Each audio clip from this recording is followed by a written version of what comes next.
Ladies and gentlemen, boys and girls, how are my snipers doing today? I hope you guys are doing fantastic. Listen, today we're going to be talking about the one, the only beloved Zebec Network. Now, listen, technical analysis video, but that doesn't mean there's not a lot of information. It's just going to be a lot of information in a different type of way on the charts. Look, over the last 2 days, we have been pushing up. We have roughly gone up well, right now we're up 23%, and roughly we've peaked at 27%, right? A little bit more, like 27.5%, right? So we can see, right? Nice gains if someone is a short-term trader and they did buy here and they're looking to be selling here. In theory, you could flip, right? You could flip because we are at a huge demand zone right now. We can see we have one swing point here, here. We are here multiple times. We touched here multiple times. I mean, here, boom, and right now, right? Right now, kind of forming a doji candle, kind of a neutral type of candle, possibly reversal signs. So we can see, right, very, very big zone. We've been pretty much here since the beginning of September, and we are now almost midway through November. So we can see the zone has been touched multiple times. Now, when we go and remove everything and put this zone back here, right, what am I looking for is the next question. Well, personally, I do, first of all, like this daily candle Monday produced, right? Monday produced a nice daily candle with barely any rejection. I mean, barely anything. So that is fantastic. As of right now on the 4 hour, we still have very, very strong structure. We have a low, high, low, high, low, high, right? This low is still in progress, or there's still a couple hours left. Even if we do go down, as long as we don't close above or close below, sorry, the 0.0035, then we should be chilling. Even if we go sideways, that's fine, right? Even if we go sideways, that's fine. Here are the two scenarios that will play out. If we do kind of go sideways, that means it's actually probably very nice for us. It'll benefit us a lot because usually if there's going to be a big rejection, it kind of goes down quickly and it starts to sell off. But when it goes sideways, that usually means, hey, you know what? We're actually working on respecting this big massive zone of 0.0036, and then we should expect continuation to the upside. In terms of the short term, right? In terms of the short term, we have these short swings over here, right? These minor swing zones that we would like to be taking out, right? So if we do not close above this, then it would be indicating that we are going to be going down. And if we do start closing above this, we can go upwards of 0.004849, right? Back upwards of this zone. And then we will be monitoring to see how we close here. Because if we close, let's say if we do something like this, go up, but we actually close below this line over here of 0.0047, right? Let's say below this green line, even if we did go above temporarily, then that would indicate that we did create another swing low, right? A lower swing point. These are minor swing zones here, right? These two at 0.0038 and the 4, but these are bigger ones, right? We can see these are the literal edges. Even a couple weeks ago, I talked about how, we did have this nice pump in the end of September, but when it came to the massive swing zones, we actually never went above the massive swing zones. We can see, right?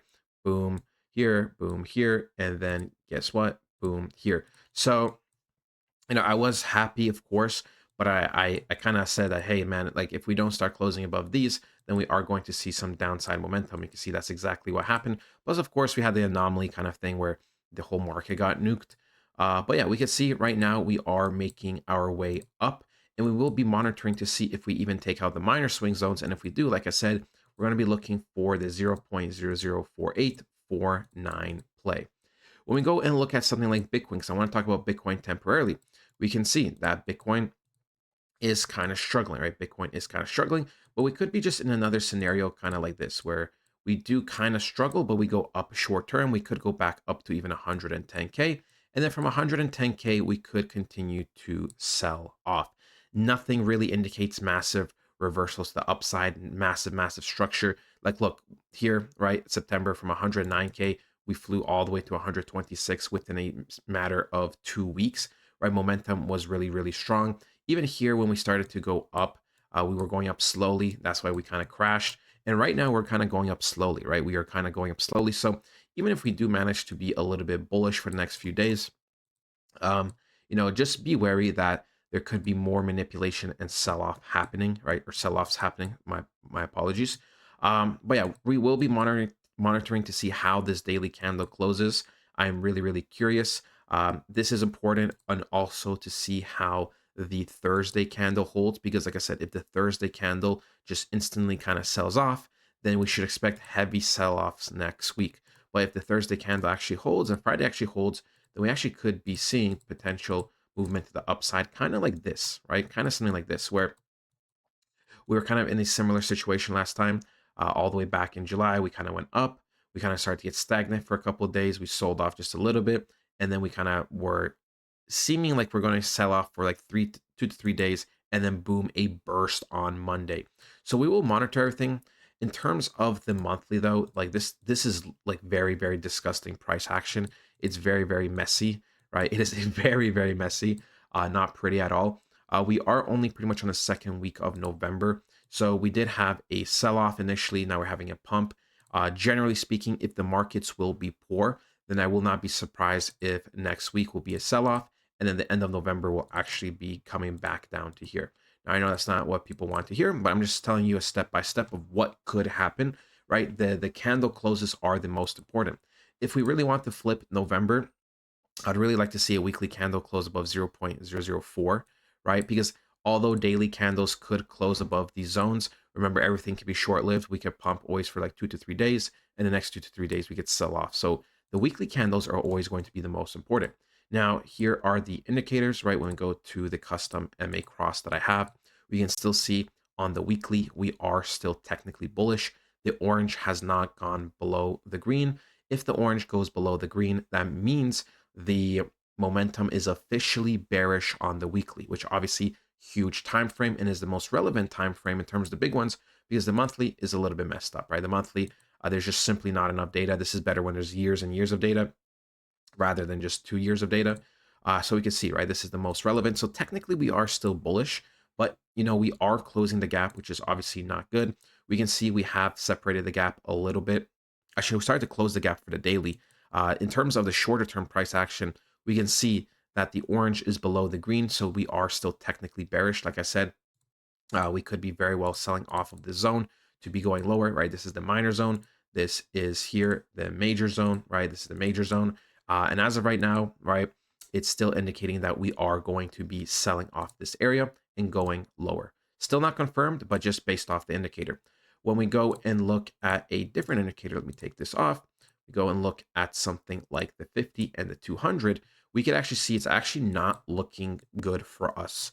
The MA cross is almost officially about to happen, and it is going to happen in terms of bearish momentum, right? So on the 50 and the 200 day, we are about to lose momentum on the daily, because we can see when the red did go above the green down here, right? Momentum was very, very bullish. And we can see despite going up and down, the general consensus and the general average was still that we were bullish. But since we have been struggling for a couple of weeks and we have been going lower, this is officially about to flip bearish, indicating that, hey, we're going to be losing momentum. We can see when we go to something like the weekly, there's not enough data, unfortunately, for this. It's kind of messed up and glitch. So the daily is the most relevant for the MA cross. It might not be what people want to hear, but I'm not going to be lying to you guys saying, oh yeah, we're going to be going up 200, 500%. Listen, ISO 20022 can change everything. It really, really can. But in terms of the structure right now represented in front of us, even just a couple weeks ago, I've been saying that generally expect 2025, the rest of it, to be kind of sideways and a little bit downwards movement. Okay. Just because not much usually changes by the end of the last 2 months for the yearly candles, right? Even though technically we are a bullish candle right now, the rest of the market is very, very bearish, and the rest of the market has been correcting throughout 2025, generally speaking. Now, I'm going to just choose any random coin, something like Render, right? If we remove all these drawings and everything, look, right? Render was 2024 bullish, 2025 bearish. Zbcn, yes, of course, anomaly. It was going up technically, huge rejection. I want to go to something like Radium. Radium was generally in 2025 bearish. Myro was bearish. Yes, some of these coins are not as good, but still valid. Bearish, right? Bearish. So we can see the market generally has been correcting. Ethereum, of course, is a little bit of an anomaly because it had the love and the money was coming into the big coins first.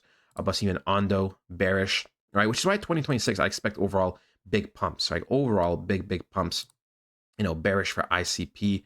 Yeah, okay, I'll use Turbo. I know people don't like when I use meme coins, but still, the point is most of the market has been correcting in 2025. So, Zebec has been generally doing great this year, but that still doesn't take away the fact that the market conditions are the way they are, right?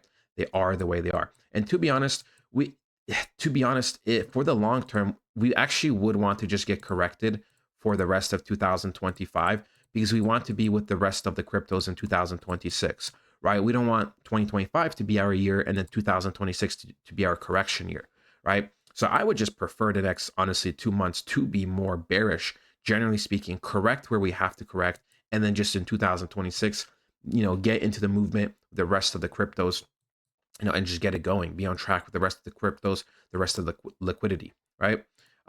Just in that aspect. But overall, I wouldn't stress out too much. I wouldn't stress out too much. Now, the last indicator we are going to use is the RSI, as some people do like that as well. We can see that technically it's kind of in a neutral. It's kind of in a neutral. Right, it's kind of just in the middle ground, middle zone, and it's not completely wrong because, like I said, we still do have upwards of going to this move right here, right? The 0.00464748. So if we were to come back and test that swing zone, then that would indicate that it is on the higher end. So this isn't necessarily wrong. The RSI isn't necessarily wrong. It's just going to be up to the market makers whether or not they want us to, kind of clock out here, respect these highs here, creating a lower high and then going lower, or if we want to test a bigger swing zone and then go lower. Now, of course, like I said, once again, the ISO 20,022 could be an anomaly and it could cause insane price action. But generally speaking, I think the market makers are waiting for more correction. This is a overall very, very bullish type of setup, right? When you see something like this, especially like this. They do this on purpose so they can take out all this liquidity in the future, right? Any swing points that are going to be consistently created, right? Boom, boom, boom, boom, boom. Eventually, we kind of flatline, and then we eventually run out of space, and then eventually we go up, and then it's easy for all the market makers to take out all this liquidity. That's kind of just how the markets work. Very, very simple. That's just classic manipulation. So this structure is actually really, really good, really, really healthy for us. That is something exactly what we want to see. We can see actually before the last big move, we had something similar as well. When we kind of go down here, we are kind of just consistently creating lower and lower highs, and then we kind of flatlined. We had to break out, we faked out, and then eventually we went up. So I kind of expect the same thing, right? We kind of going to be respecting this. Eventually, we're going to flat out like this. We're going to run out of space. We're going to run out of time, and then we're going to go something like this. Most likely is going to happen. But yeah, that is ultimately it, ladies and gentlemen. Hope you guys did enjoy. I'll talk to you guys next time. Goodbye.